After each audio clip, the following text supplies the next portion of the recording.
आपली रेसिपी आहे विदर्भातील मिक्स डाळीचं वरण, त्यालाच मिसळाचं वरण सुद्धा म्हणतात. ते कसं बनवायचं चला आपण आज बघूया. डाळीचं वरण बनवण्यासाठी मी इथे चना डाळ, मूग डाळ, उडीद डाळ, मसूर डाळ आणि तूर डाळ अशा प्रकारे 5 डाळी मी इथे घेतलेल्या आहेत. अशा प्रकारचं पॅक डाळीचं पॅकेट तुम्हाला डीमार्टमध्ये सुद्धा मिळेल. स्वच्छ धुवून घेतलेले आहे. आता आपण ह्या छान शिजवून घेऊया. आपल्या छान शिजलेल्या आहेत. डाळी ह्या सालासकटच वापरायच्या आहेत, त्यामुळे वरणाची टेस्ट ही खूपच छान येते. मध्ये कोथिंबीर, हे खोबरं मी डायरेक्ट गॅसवर भाजून घेतलेलं आहे. ते नंतर अद्रक, कसुरी मेथी, जिरे, कोथिंबीरीच्या काड्या, त्यानंतर हिरव्या मिरच्या आणि लसूण हे सर्व आपल्याला मिक्सरला बारीक वाटून घ्यायचं आहे. मला फोडणी घालण्यासाठी तेल घ्यायचं आहे. त्यामध्ये मोहरी घालायची. मोहरी छान तळली की कांदा घालायचा आहे.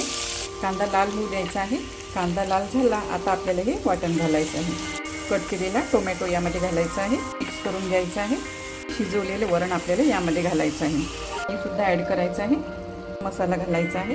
नंतर घालायचं आहे मीठ. छान शिजू द्यायचं आहे. करायची आहे.